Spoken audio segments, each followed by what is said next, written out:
Took the 2 points with the champions playing on Saturday. Hearts still aiming to pit Aberdeen for second place.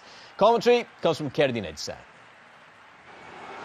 Despite the much publicised bout of gastroenteritis that swept through the Hearts squad, just the one change from the team who lost at Celtic last weekend, Blaise Augustin replacing Juwon Oshonira, who was sent off. Aberdeen will feel they must win to keep their title challenge on track. One change for them too. Willow Flood drops to the bench. He's replaced by 20-year-old Craig Story.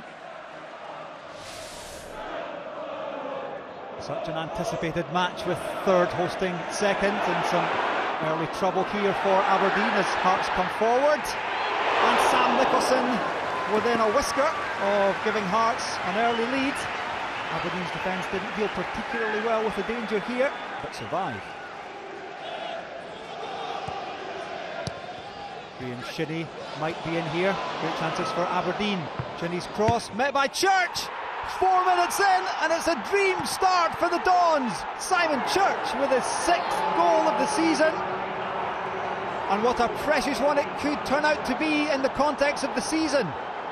Nice football from Aberdeen. A perfect cross from Shinnie. He's onside Church, no problem there. No problem with that finish either, as the Dons go ahead at Tynecastle. Really good spell this from Aberdeen. Kenny McLean, good looking delivery, great chance for Niall McGinn, who knows it should be 2-0. What a chance this is. Great delivery, not a great finish from McGinn. A few things for Robbie Nielsen to change. Hearts trying to get themselves back on level terms. Real chance here, and Augustin's header just can't quite squeeze over the line. Well dealt with in the end by Aberdeen.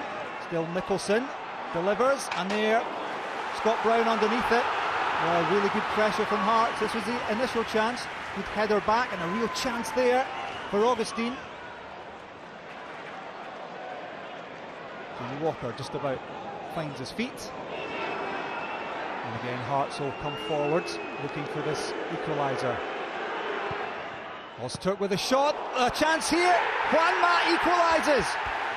Hearts are level after 33 minutes, and Aberdeen won't be happy with the space allowed. Ali Ozturk onside Juanma, not great goalkeeping, and that's one apiece.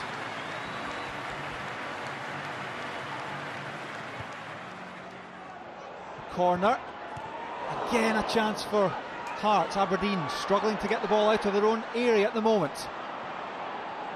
Walker. Hearts will try to be patient once again. That's Rossi. What a fine effort from Igor Rossi. Good play here as he turns away, and that's a fine effort.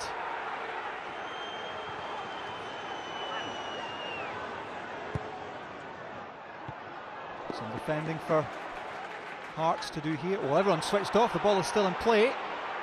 Church. Shea Logan's delivery deflected. Another great chance for Niall McGinn, goes a-begging. Well, he could and should have had a couple. This is a wonderful chance, and that header should be finding the back of the net.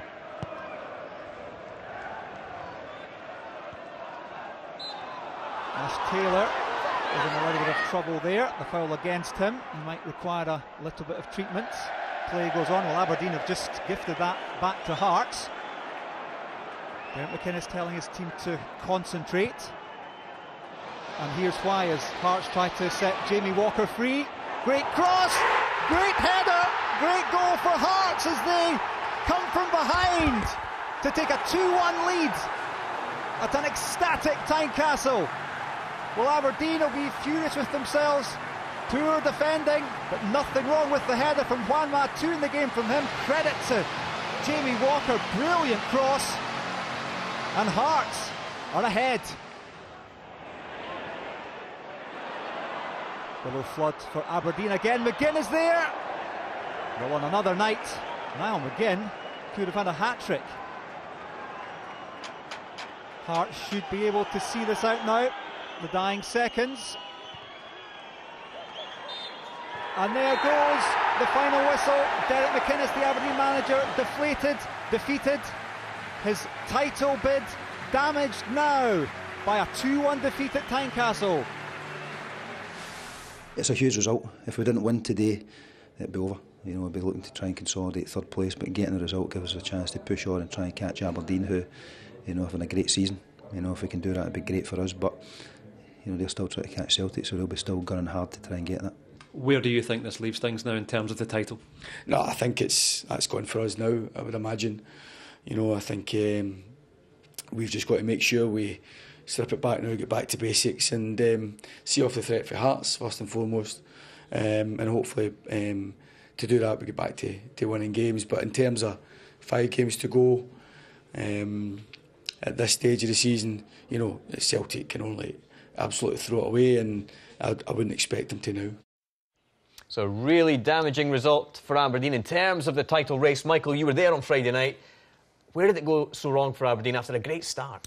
Yeah, well, it certainly was a great start, Jonas. You know, after that first 10-15 minutes, the glut of chances for Aberdeen, and they ultimately ended up paying the price for missing them. And Hearts came firing right back into the game and you know, scored their 2 goals. But for Aberdeen, they'll be disappointed because ultimately they were the architects of their own downfall with regards to those 2 goals. Yeah, it was a great result on the night for Hearts, Stuart. But as Michael says there, Aberdeen architects of their own downfall. Is that a fair comment? Yeah, it probably is. Obviously, the 2 goals will be Derek and the team will be really disappointed and frustrated in the manner that it came. I think the bottom line was Hearts took their opportunities and Aberdeen never. We'll see. We'll just look at the 2 goals conceded. The first goal, it's just a build-up from Hearts. It goes across the park. And I think from this position now, we'll just have a pause it there. Aberdeen are fine. They're in good positions. The back 4 is nice and compact. The midfield 4 across, all in good positions. And Kenny McLean, who's playing the number 10 role, just coming back to give a hand, leaving Church up front. I think where credit's got to go to Hearts here, Ozturk then takes responsibility, comes into the middle of the park. Van Dijk used to do it at Celtic regularly and give problems. They need a goal. They're happy to leave 1 for 1 at the back. But for me, when that happens, when a centre-half comes in, it's normally the job of the number 10, who's Kenny McLean this side, to be the one that goes and confronts him and goes over and obviously, you know, stops Ozturk in his forward role coming forward. That doesn't happen from then. Obviously, then Ozturk gets it out of his feet. And we know what he can do from there. And I think if you just have a look at that, from that distance, you're thinking, yeah, your keeper should be OK. Obviously, we saw Ozturk do it against Hibs. You know, I think last season, they fired a cracker in. But if you look at the position of Wanma, the 2 defenders, strikers are always ones who are following it in. Yeah. You know, and he gets his just rewards for doing that, as we see. We play it on it. And it is a goalkeeping error as well.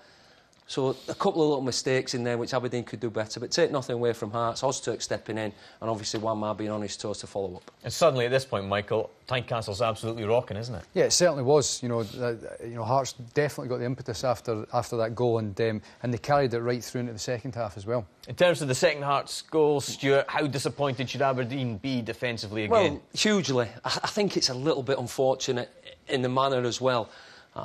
It comes obviously from a goal kick. Taylor goes up, gets a free kick.